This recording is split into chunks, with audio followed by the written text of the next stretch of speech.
I'm Jess. And I'm Wes. I'm Jess. And I'm Wes.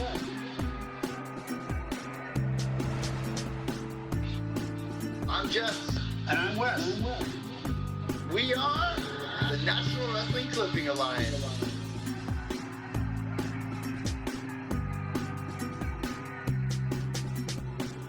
I'm Jess. And I'm Wes. And we are the National Wrestling Clipping Alliance, and you are watching the NWCA Podcast T-shirts. Yes, sir. Yes, we are the only wrestling podcast out there that doesn't just talk wrestling history. We show history.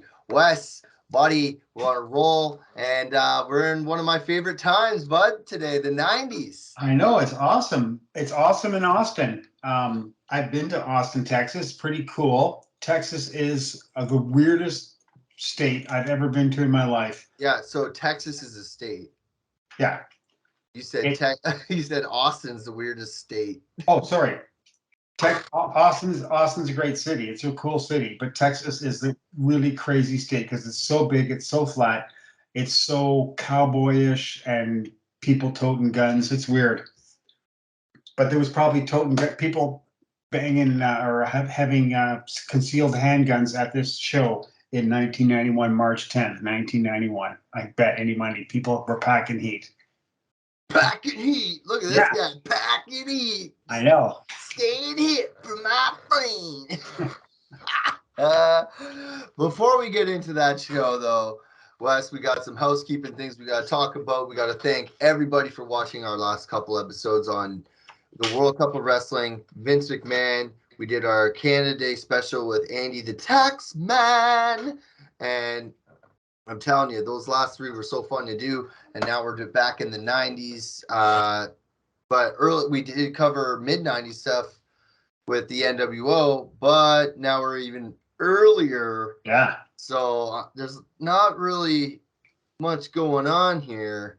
But what's going on everywhere is our Facebook numbers are going up and up and up. All of our views on our episodes are going up. People are actually going back and watching some of our earlier episodes that we've done this year, which we both greatly appreciate. We know Johnny G appreciates that, all his hard work on his editing side to put everything together. It's just great, and it's great to be back, man. We're one of our episodes, and it blows me away because you don't think about this, right? I don't know anything about podcasting. All I'm doing is doing what I love with you. And when I see one of our videos, one of our podcasts with like 570 views, it's like bizarre. And it was the first one, right? The United Champions. Ric Flair. Yeah, it's mind blowing. So I'm happy. I'm excited. I'm pleased.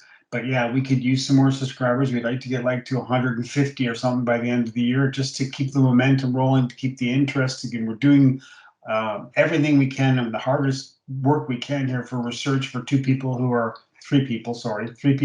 working full time also and have lives and everything else. So it's exciting. It's great. We're in Austin, Texas, 1991. Don't forget, like you said, check out our Facebook pages.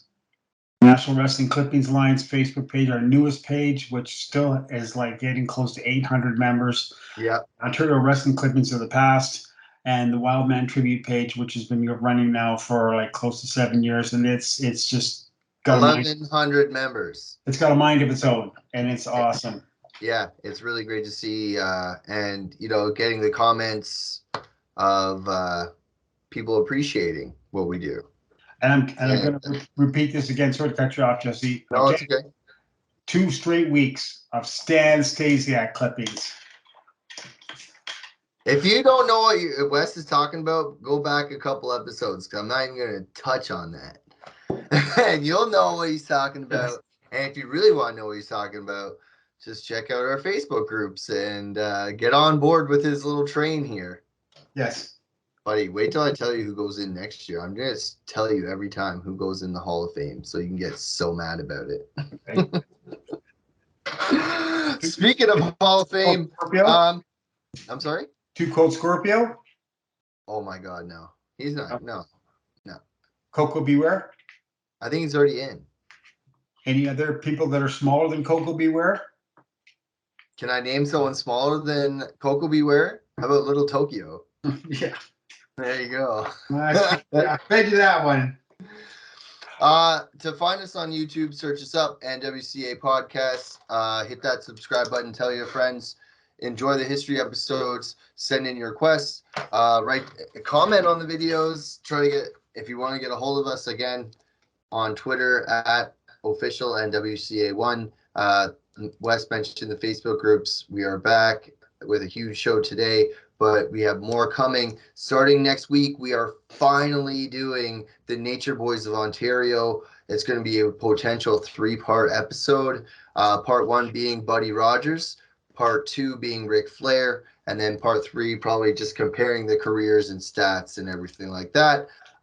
Wes, we've been trying to get this out for months, but we keep talking to historians and, our friend over at mapleleafwrestling.blogspot.com hooked us up, and the MLW, the Maple Leaf Wrestling Twitter handle, also helped us out. It's just, I can't wait to discuss 2 of the biggest names to ever be in the squared circle. We had this idea, and it was like, oh yeah, we could just talk about that. It's really cool. 2 Nature Boys in Ontario. And then as we started looking into it deeper and deeper, it was like, we can't just, we'd be here for 3 hours. So we're not even. You'd probably be here for like 5 hours. We're going to split it up so that everyone can take it in. It's not going to be too much, but we want to do this because it's going to be one of our biggest and most exciting episodes, I think, anyways. Wouldn't that be great if we could just phone Ric Flair and have him say, hey, my friends Jesse and Wes at the NWCA Podcast are rocking it out.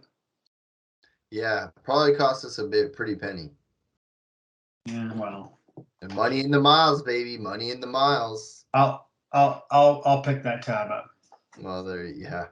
Sure. Another business write-off. Sure. After we do that, though, Wes, we're going back to New York City, Madison Square Garden, January 23rd, 1961. We're going to talk about someone that we've never talked about, Antonio Rocca, and he teamed with Johnny Valentine, and they faced the Fabulous Kangaroos.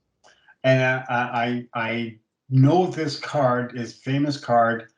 Just think about talking about Johnny Valentine just blows my mind. I never saw him live, but I saw him on TV a lot. Mm-hmm. Just the toughest looking SOB, maybe in my eyes, other than maybe Wahoo McDaniels, right? Just crazy. Long career. Rocca and Valentine teaming is really bizarre too. But anyways, it's going to be a fun episode. Who doesn't love the fact that Kangaroos voted like everywhere a top tag team of all time? Really, eh? Yeah, just astounding talent. They toured everywhere. They wrestled everywhere. So yeah, big time episode there, going back to 1961. Mm-hmm. Yeah. Yeah, so I mean, it's going to be interesting because again, we never really talked about some of those names before. But we're not today. We're talking about a bunch of names that you don't know before. But first, I think you have something to say about Grand River Tea.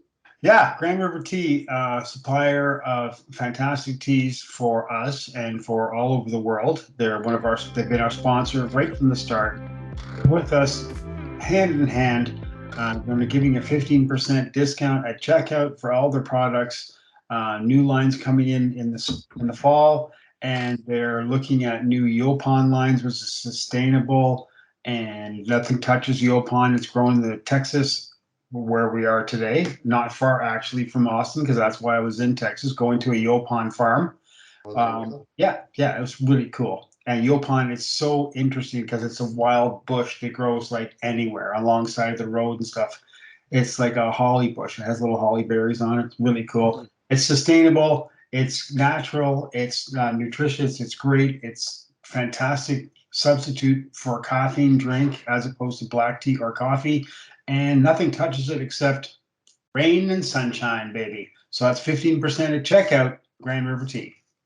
Yeah, just use the code, man. Tally up your bill, throw our NWCA code in at checkout, and cash in while you're staying healthy. And again, thank you to Grand River Tea. They have been with us since day one. Proud supporter of what we do. Wes, today we got a huge show. We're back in the 90s. Austin, Texas, man. And it's WWF time. I wanted to do a WWF show. Remember I said to you, I'm like, Vince McMahon retired. Let's just find one not in Ontario, and let's just talk about it. And I found this one. Pick a good one, yeah. Kind of interesting. And a lot of guys that you know from the territory days. So, with our own thing that we talk about, usually we put our own spin on things. So today we're going to try to say who their parents were or who they were in the territory, stuff like that. And that's always fun and interesting to do. But before we do that, we're going to set the scene for all fans. Remember, we are in the time era of 1991. Wes, early 90s, buddy. Territories are done. Like, they're pretty much finished. They're dying really fast. Or if they're not dying, they're dead. I was just reading the Observer, doing some research on this episode, that I think right around this time was the last show at Mid-South Coliseum for USWA, Jerry Lawler's. That was it, done, finished. Yeah, I saw Don Owen in Washington was still running at this time. Yeah. And then we had WCW was a force at this time. They were hanging on, but yeah, soon to be squished also.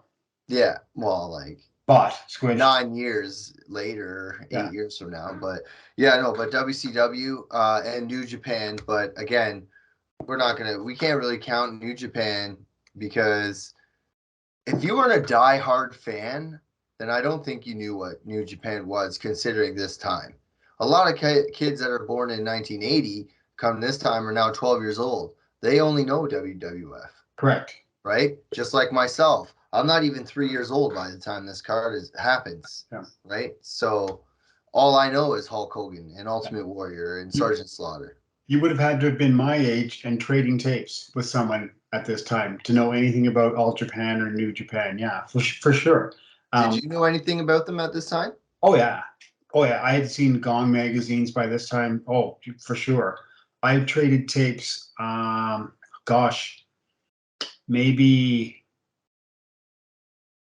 88, 87. I bought tapes off of Meltzer and some other people, and then I started trading tapes. Terry Dart, of course, taped everything, and he had his whole network of people that he traded tapes with. So I was lucky enough to see some of his tapes. And if I'm going to mention something, it's watching Tiger Mask and British Bulldog, Dynamite Kid. Wow. With Japanese commenting, so you had no idea what they were saying, but just I love it. It was bizarre. I think I still have the tape. It just to see, no offense against this, this WWF show, but the difference between this at this time even and what was going on in Japan, holy smokes, even a few years earlier, was like night and day. Completely different world altogether. Where were you? 1991. Where's Wes in the wrestling fandom scene? Certainly not here. I knew all these guys. I was watching still. I have to admit, I was still watching. I was drifting away in 91. Drifting away. I mean, Tugboat and John Tenta, when he came on board as Avalanche or Shark or whatever he was, right? The Canadian sumo wrestler out of BC. It was going kind of silly, but on the same note, what were we watching? You get the chance to see, well, on this card. When the target audience is me. Yeah, the Nasty Boys. Like, come on, really? I love the Nasty Boys. They were crap, but they were great. They were a different kind of thing in the WWF for sure, as opposed to all the clean cut kind of guys and stuff like that. So yeah, I was paying attention.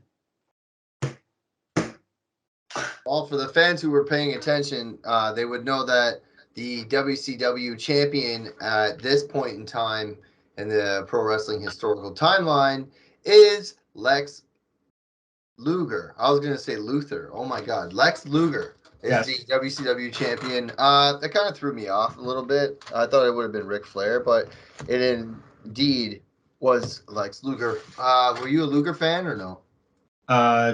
Not really, but I'll give him credit. He did what he did pretty good, and he was a package for sure. Like, 'cause that was his nickname, Total Package. But yeah, he was pretty good when he went to the WWF, and he did that. The Lex Express, bro. Oh God, it was so pathetic. And didn't they drop him like a wet bag? Like, didn't it last very? They didn't last very long. He showed up on Nitro, I think, under contract. He left WWE or F at the time, and then the next freaking day he showed up at WCW. Okay. Yeah. So I mean, now at least WWE puts like a 90-day non-compete. Mm-hmm. Some people, they have always these little holes, right, to keep people away from doing that. But some people do it smart, man, and just let their contract run out. Now that I think about it, I think I attended a WCW show in Toronto where Luger was the champ. Yeah, probably against Flair. Yeah, I remember that. Sting, because I have one against Ric Flair and Luger. Yeah, I think it was either Sting or I think, and then the next one I have is Vicious versus Sting. I think. I don't know. I don't have the binder out. I could pull the binder out if you wanted, but something like that. Yeah, we went to one of the exhibition arenas of the exhibition. Yeah. But today we're not in the exhibition, Wes. We're not. Let's get into it. People are here to see what we got to talk about. We're in the WWF. I'm going to pull it right out right now. Boom. This is the card we are talking about. Nice. Yeah, man. Pulled it right out of the Texas section of my binder. We're going to go right down this whole card, talk about who is who and everything. And it's going to be fun, man. I can't wait. Yes. Let's hit it. Coco Beware versus Superfly Snuff. That would have been a great match. Like, you know what? No, legit. I thought you were gonna shit all over that. No, because they can. I'm really homogenizing the time here, so I'm expecting Snuka to still be able to do something, and Coco Beware was he was a character, but he could. They all were at this time. Yeah, they were. He could wrestle, and he was pretty good. He was really ridiculously short, but he could go. He could go. So yeah, I'll give that Frankie, bro. Out of 5, I'll give that 3. 2.5. No, 2.25. Thank you. Give me a Melter rating. I bet you if I did that in Japan, you would have gave me 5 stars. Yeah. You think? Oh man, that actually threw me off, bro. Because I actually thought you were legit gonna shit all over that match and say it would have been terrible. No, I know it's on the undercard. It's the first match. Guess what? It's going to be what it is. But if they came with their working boots on that day, then it would have been entertaining, anyways. Yeah. Well, Superfly won that match. Yeah. Makes sense because, and even in WrestleMania 1, who was at Hogan and Mr. T's side? Snuka. Right? So even they always teamed. I found that Snuka was high up on the list. I like Jimmy Snuka. Oh, excuse me. I liked him right till he couldn't actually do anything anymore because he was so exciting in the ring when he was younger. That leap off the top rope with no boots on, no knee pads, 3/4 of the way across the ring. Steel cage match where he jumped off the steel cage. Yeah. Like, how many times did you do that, for Christ's sakes? Like, no wonder the guy was a wreck. Yeah. Don Morocco, right, was one of his big rivals. Yeah. Yeah. Let's move to the second match. Bushwhackers, Butch and Luke versus the Nasty Boys. So the Bushwhackers, we know my story about the Bushwhackers. I've said it on previous episodes, so I don't want to say it again. But the Bushwhackers were the sheep herders in the territory days, correct? Yep. Weren't they huge overseas? Not in the UK. They were huge. They're from New Zealand. Yeah. Yeah. Australia and New Zealand, and they were huge. They came here in different incantations. I think Luke and Butch, and then it was John Miller. I think was one of them also, and he was a little older. and he ended up being their manager in some of the territories. These guys were, before they hit the WWF, every night it was like they just did blood matches. But Really, eh? they were good. They were entertaining. When they turned into the Bushwhackers, they were so entertaining. Sardines! Knock them at all you want. The two guys who were nearing the end of their career. They weren't nearing the end of their career, but who wouldn't want that payday? Bro, it's these guys made a kill. They just switched their thing. Yeah, we can do that. We can be goofy and eat sardines and do this and walk to the ring. Because guess what? They sold a piss ton of merch. Yeah. Right? Because at this time, the target audience was family and kids. Yeah. Right? And then that changed later. But I saw them a couple times live. In Toronto or NWCA? I think in Detroit, and I think I saw Luke on an independent card with Jim Conley doing the refereeing. That was pretty funny. Okay, that's cool. Yeah. Shout out to Jim. Check our episode out with Jim on our channel. Yeah. Beers with the boys. Beers with the boys. And Jesse drank water. Nasty Boys. I know them mostly from WCW, to be honest. After they left WWE, they went to WCW. Yeah. They were great. I really enjoyed the Nasties. They were in ECW, weren't they? That's where they started, wasn't it? ECW? Yeah. No, ECW hasn't started at this point. Okay. I think it was 93 or 94 ECW started. Okay. Like Shane Douglas threw the title down, I think. Yeah. Okay. Well, anyways, I love the Nasty Boys. They were great. That's it. I'm pulling it up. A couple of big boys moving around. I'm sorry, AWA they wrestled in. That's what it was. Oh, okay. There you go. My mistake. And they were a couple of big boys. No muscles, no nothing. Just guys who wore shirts and just did shit in the ring. It was great. I mean, they're not like McGuire twin big, but no.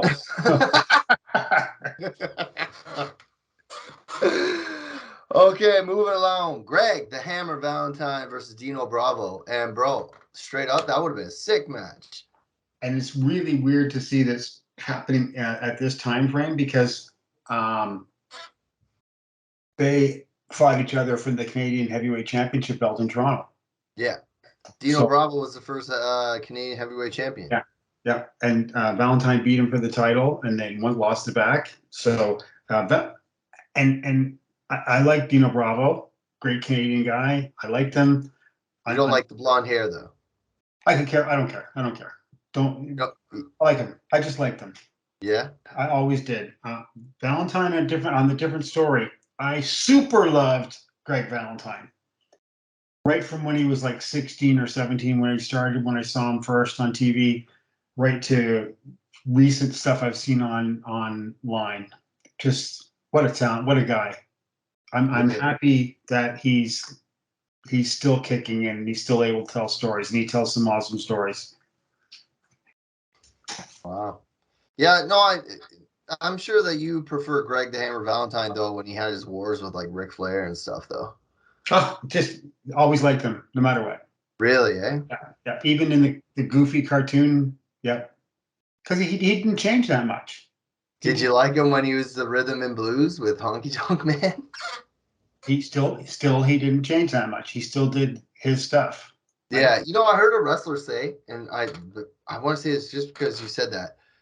It's not the character name. The ring work doesn't change, right? The name doesn't defy the performer. Mm-hmm. He's like, because I'm talking about Pete Dunne for all the modern wrestling fans watching our show. They changed his name from Pete Dunne to Butch. He's like, you change my name, the ring work's going to be the same. I'm still going to do the same moves and same everything. It's just a different ring name. Yeah. So it's like I get to rebuild a whole new character. So, I mean, you got to look at it like that too, right? Mm-hmm. And he did his morphing for all those years, and he just kept on going. Just kept on being the same guy. Roll in. Yeah. Tugboat versus the Undertaker. Undertaker, yeah. I mean, Undertaker's the man. Yeah. Huge Undertaker mark right here, buds. Tugboat, just a boat. Something that floats in water. Do you know who Tugboat was before Tugboat? Yeah, it was, I can't remember. Oh my God. Speaking of Undertaker was at the Ric Flair last match. Yes, I saw that. You saw that? Yeah. Just wanted to bring that up before I look this up. Tugboat was Fred, not Fred. Fred Oddman. Yeah, Yeah. He was Typhoon. Typhoon. There you go. But yeah. That guy. Taker took the win on this match, obviously, but Yeah. man, Taker in 91 would have been so sick. Like, that character just must have been something when he hit the scene. Something so different for that time. Yeah. He was huge. Was he with Paul Bearer at this time? 91, I'm guessing that. I'm going to guess he would be. Yeah, I don't know. I can't read anything in my notes here about, I never wrote anything about Paul Bearer. He might have been gone by then. Who knows? Regardless, he was around and he was in Austin, Texas, March 10th, 1990, which is where we are. Undertaker takes the W. Great. They do so much stuff WWE lately on Undertaker, and I just love it all, but I'm kind of one-sided, kind of like Wes is with Ric Flair. Jim Conley can attest to that. But let's move forward. Legion of Doom versus Demolition. Wes, that sounds like your match right there, buddy. That would be good. That would be most excellent. I was not. Smash and Crush. Okay, different combination, but that's okay. Legion of Doom. Give me a break. Give me a break, Jesse. Like, oh, they are so awesome. Yeah. They just killed. I remember the first time I saw a picture of Hawk, and he was doing one of those poses where he does his neck pose. Yeah. Thinking to myself, his neck must be like this wide. My God, those guys were so huge. Animal was like really thick, but Hawk was like just so defined, right? Yeah. I love them. I love them. From the first time I read about them to the first time I saw them on videotape, to the first time I saw them on TV, till the first time I saw them live. Just fantastic. Wow. And nothing wrong with Demolition. I love Demolition. They were fantastic too, right? Bill Eddy was like, I loved watching him wrestle too. He was great, and he still dons the face paint I see still, and like that, good for him. Yeah, man. It's nostalgia for a lot of guys, and Yeah. I'm sure people like this when they do meet and greets and stuff like that. It's unfortunate that both Hawk and Animal aren't around anymore, but Yeah. you know, you were fortunate enough to see them as the Road Warriors in Detroit and stuff like that. Yeah. So I can't even imagine. Did you ever see them in WWF as the Road or Legion of Doom? I don't think so. Do you ever get to experience the what a rush, and then they come out in their bright red thing? That was when the AWA started coming here on TV, anyways, in Ontario. They were pushing the Road Warriors like crazy, and they were. I don't know if you know guys like Steve Ozanowski, a couple other guys from the AWA who were good wrestlers, nothing wrong with them, but they were small, and they were pressing them like 10 times, right? Look at the hype was so incredible. That was the only thing Vern ever did that was half decent, was keep that Road Warrior hype going, right? They were so good. They were so good. We didn't see them on TV for years because they were in Georgia and WCW or NWA, right? Mm-hmm. So to see them on TV was really exciting. Just killing people, absolutely killing people. I think they did one of the finishing holds was like where they had him at a bear hug, and then the other guy come off rope with a clothesline. Yeah, he's like on top of the shoulders or something like that. Oh, just that first time you see that, it's like, what the hell is that? Holy shit! Yeah. I know it's not a big deal now to a lot of fans who see like flips and stuff like that, but think of the time too, right? These guys were like 285, jumping off the top rope, doing close. Yeah, it says here on the ad, combined weight of 572 pounds, versus Smash and Crush with Mr. Fuji at 587 pounds. So, I mean, these are 4 big boys. Yeah, they're pretty big boys. From big boys to small, Texas Tornado versus $1 Million Man Ted DiBiase. I would have rather seen this in world class. Yeah. What? What are you doing? Nothing. I get what you're doing with the Texas Tornado. This guy gets in a car accident. It would have been great in WCW, yeah, or World Fun of Cup. a man with a half a foot.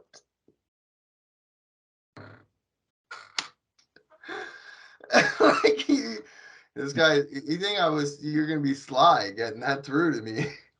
Well, I got it. I wasn't saying anything. Now, I never saw any of the Von, hardly anybody saw any of the Von Erichs unless you were Texas or South, right? They never came to Toronto. I think Kerry did once, only once. But oh man, His dad was huge here, though. Fritz, huge, yeah, huge star in the 50s here. Yeah, and his oldest brother, the oldest brother that died in Niagara Falls. Mm-hmm. It was Jack Jr. Yeah. So that would have been another brother that would have been in wrestling probably, right? So Jack Jr., then David, then Kerry, then Kevin, and the rest of them. But sad family story. Sad, terribly sad story. But on the same note, Jesse, you wake up every morning and you have to do what you have to do. And you got responsibilities, as do I, as do most people, right?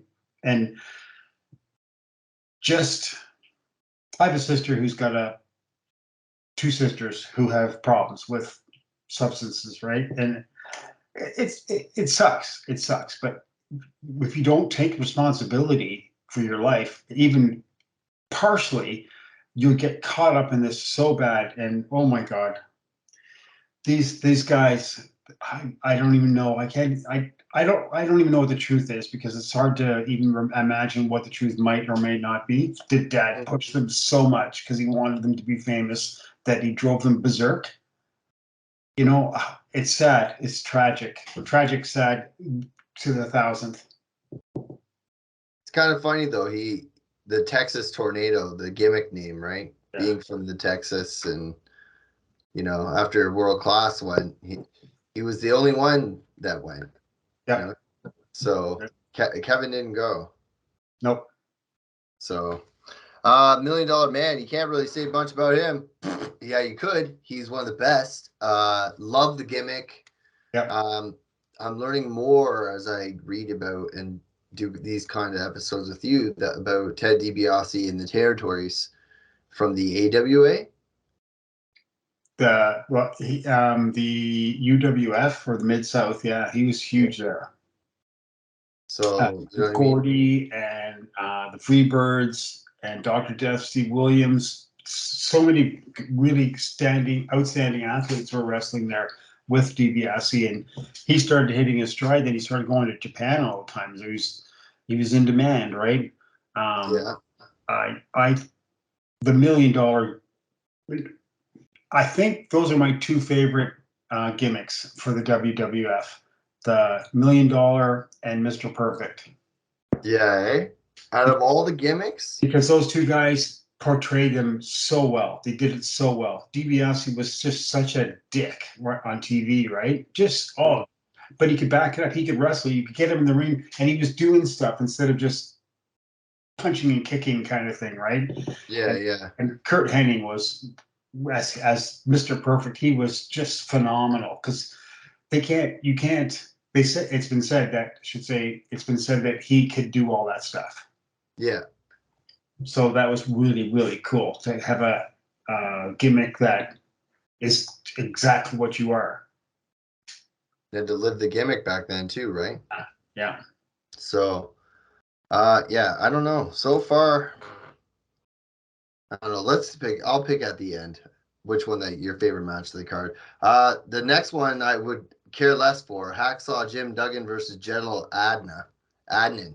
Yeah. Could care less, bro. So I thought Snuka and Coco should have been there, and this should have been the show opener, like the pre-show. well, maybe Adnan, who was like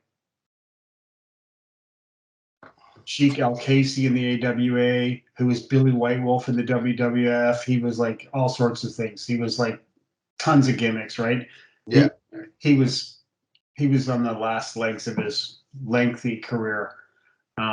With this gimmick too, and the whole Syria stuff, even Sergeant Slaughter, I think, was on the bad side of things right now. Yeah, exactly. Duggan and Dibiase, when they were in the UWF, oh man, they could work like crazy. They were great. Duggan's had some health scares and he's pulled through. That's cool. I like Jim Duggan. I've never disliked him. The thumbs up with the 2x4 was a little bit silly, but as a wrestler, yeah, he was good when they wanted to work, right? Yeah. He's one of the guys too that jumped ship. He's like, oh, well, I have to surprise. Went to WCW and pretty much did nothing there. But in my opinion, everybody has their own opinions. Yeah. So I don't know. It just never did anything for me. Whatever. It happens to wrestling, folks. Guess what? Some characters aren't for you. Yeah. Some characters that are definitely for me is Sergeant Slaughter and Ultimate Warrior in this main event. Steel cage match. Held inside a steel cage, Sergeant Slaughter with Sherry. Yeah. Kind of threw me off there. With Ultimate Warrior. And Sergeant Slaughter's the WWF champion. 1991, we're going to WrestleMania 7, which I do believe is Slaughter Hogan. Mm-hmm. After Hogan Warrior. Yes. So the I was trying to find it in a copy of the Wrestling Observer newsletter here. I don't have the actual copy from this week of episodes, which is unfortunate because they could have read what the correspondence said. Yeah. But there was a show in California where this was the main event, and I guess lots of the families in the attending, I think it was in Oakland, in the arena, left halfway through the match because Sherry ended up being tossed upside down in her underwear in the cage, and people didn't take too kindly to that because it was a family show at the time, right? Yeah. So that and Slaughter, yeah, I like Sergeant Slaughter. How do you not like Sergeant Slaughter? He was a huge star here in Ontario. Yeah, he's fantastic. And when he had his, again, another guy, if all the guys here we talked about, if they had their working boots on, come on, they're fantastic. And Slaughter was a great heel. I mean, he was a pretty good baby face too, but I thought he was a fantastic. Look, he looked like a heel. He should never have been a baby face, but promotion and products and stuff like that, right? It makes you change your stripes if you want. But yeah. I like Slaughter. I liked him a lot. And the other guy, Warrior, could care less. Well, I mean, I loved him, but again, I would have been 2, right? So yeah, he's like a cartoon character come to life for people he did absolutely this to me. Nothing, zero. You learn more about these people when you grow older too, but regardless of the fact, you can't take away that he headlined WrestleMania with Hulk Hogan in Toronto, the first ever one. We're never going to deny that these guys performed at a high level, or their high level anyways, for some of them for years and decades, some of them, and they got in the ring every night, and we've never got in the ring, and so I'm never going to belittle anybody. I just, like you said, my opinion, I don't care. Yeah, exactly. You're like me for the match before. Going through all these matches, Wes, which one would you want to see the most? If you could pick 3, if you had to pick Wes's top 3. Oh, three would be great. I would pick as my first match. I'd like to see Texas Tornado versus Dibiase. Okay. Because I think Ted could make him have a good match, and Kerry wasn't a terrible wrestler. It just he's good. He was great. He just didn't know what was. He beat Ric Flair. Yeah, I know what you're Road Warriors versus the Demolition, and I would I'm choosing. I don't know what to choose between Valentine and Bravo or Bushwhackers and Nasties. So yeah, definitely. Wow, really? For sure, I would love to have seen Texas Tornado and Dibiase. That would have been. I think that would have been a great match. And I wish I did have the copy of the newsletter. And I'm going to research it to see if I can find out if it was a good match or not. Well, mine would definitely be Legion of Doom and Demolition. Yeah. Probably Greg the Hammer and Dino Bravo, and then Sergeant Slaughter and Warrior in a cage. Yeah. I don't know. And then I don't know because it's such a toss-up. Dino Bravo versus Greg the Hammer or Texas Tornado $1 Million Man. Like, that would be my fourth if I had to pick because you're iffy about the other tag team or whatever. But yeah, that's what I would do. That'd be fun. That'd be fun. And some of these guys were on the downside and some of them were on the upside still. And I mean, you go back to Vince McMahon and his vision, right? And these guys were stars, but they became international stars. And some of these guys' legacy, even though now it's all exposed in what they did in the territories, I mean, at this point, 91, now they're the biggest stars they've ever been. Yeah, definitely. And they're part of the biggest production. Yeah. And the biggest wrestling production and the biggest touring schedule. And like they're making money. And I mean, the merchandising and the action figures in the early 90s, you know what I mean? With the little Hasbro figures and all that. Like the money on this show would have been incredible. That the WWF would have made gross. The gross would have been incredible because it was a big show. Yeah. Do you have the attendance? No, it just says watch WWF Wrestling Saturdays at 10 a.m. and Saturdays 10 a.m. Yeah, channel 42, WWF Superstars of Wrestling. And then they have a Spanish version, WWF Superstars de Lucha Libre. Lucha Libre.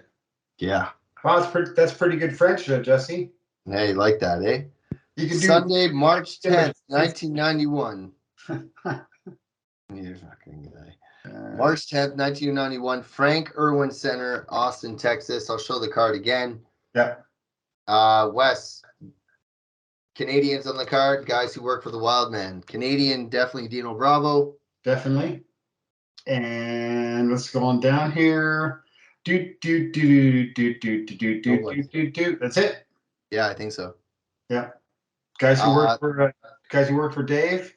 I don't think the Bushwhackers or the New Zealand, whatever they were called, Kiwis, etc., I don't think they ever worked for Dave. I know Valentine did. I think Bravo did, but I'm not sure. And that's it. Yeah. I remember a lot. Dave wasn't like we like covering that aspect, but wasn't a major stop for some of these big names coming in.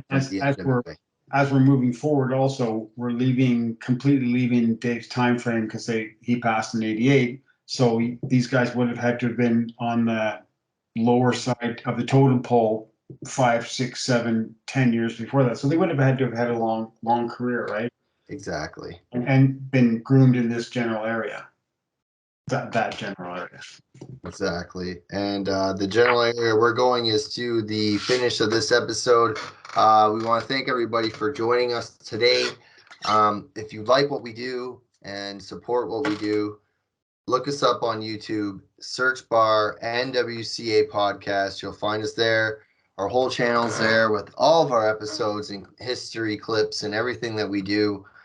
You'll get notifications on weekly episodes. And we are going to keep pumping them out because we got big plans coming forward. You can find us on Facebook, the Wildman Tribute page, Ontario Wrestling Clippings of the Past, and of course, the National Wrestling Clippings Alliance page. Lots going on for me and Wes. Next week, we finally are starting the Nature Boys of Ontario. It's going to be a huge potential 3-part episode. Pages and pages and pages and pages. Yeah, 3-part episode. Hopefully discussing Buddy Rogers, Nature Boy Buddy Rogers in Ontario, and of course the Nature Boy Ric Flair in Ontario. And then we'll be comparing the careers and talking maybe numbers and statistics and all that in the third part. But you're not going to want to miss that. And then, of course, we said it earlier, we're going to January of 1961 in New York. Antonio Rocca and Johnny Valentine, father of Greg the Hammer Valentine, who we talked about today, versus the Fabulous Kangaroos in Madison Square Garden. Talk about seeing that match. Yeah. Holy. We want to thank Grand River Tea. You got to remember too, Jesse, though, back in the 60s, most cards, all the matches were 2 out of 3, unless it was stipulations. Exactly. So they weren't 12-minute matches. No. Also, I meant to ask you earlier when we opened up this show, are you going to be going to any shows soon? Yes, August 22nd, I will be at Monday Night Raw. I'm going to see WWE Monday Night Raw. Cool. Yeah, I'm going by myself, which is fine. I got a really good seat, so I kind of spoiled myself. I'm like 8 rows from the floor. So check it out, August 22nd. Wes, I think by this episode, it's released that you've already went to a wrestling show, I do believe. Yes, I'm going to a show in early August, so I'm looking forward to that. It's about half an hour from my house, so I'm going to meet up with a person I've known of and talked to for about 25 years, but never met in person. So we're going to go to the show together, which should be fun. Mm-hmm. I think WWF is coming to Winnipeg in September. I have not seen anything about it yet. And if they do, I will be phoning every radio station trying to win a contest. So Why are you not paying, eh? Because I ain't paying. How much is the ticket? For a house show? No, for how much is yours? Well, I paid $150. What? Yeah. 150? Yeah, I'm 8 rows from the floor, facing the TV. So the cameras face the section I'm on in the arena. Okay. And I'm 8 rows from the floor. Okay. Yeah. Wow, that's a tidy sum. Buddy, they try. It's $900 to sit front row. Wow. Get out of town. Yeah, man. Holy shit. So how do you think, how much is a house show, do you think? I checked Kingston, and to be in the floor, row 3, third row from the ring, it was like $105. Okay. I mean, you're talking Monday Night Raw, right? So it's their biggest show. So yeah, I get it. Yeah. Where's that being held? The Scotiabank Arena. Okay. Yeah, AEW is coming, and tickets are on sale later this month. I'm pretty sure myself and Johnny are going to go to that. Cool. Which should be fun. First time ever they're going to be in Canada. So pay attention to tickets on that. Pay attention to everything that we do, for sure, by checking us out on YouTube. We want to thank Grand River Tea for sponsoring the show. They've been with us since day one. Save 15% off your final purchase by putting in the code NWCA at checkout. Our boy Johnny G, Ricochet, editing our shows. Yeah, he's the man behind the scenes. All the editing and all the photos and everything is all him. So we just want to shout out him and thank him for all his hard work. Again, check us out on Facebook, Ontario Wrestling Clippings of the Past, the Wild Man page, National Wrestling Clipping Alliance, Twitter at official NWCA1. We got more coming. Join us next week. Nature Boys of Ontario Part 1, Body Rajas. Right on. Can't wait for it. Until next time, Wes, I'm Jess. And I'm Wes, and I'm not Jess. We'll see you guys next week. Peace out. I'm Jess. And I'm Wes.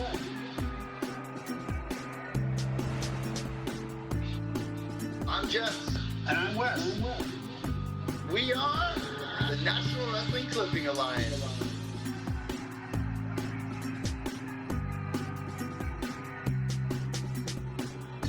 It's the NWCA Podcast.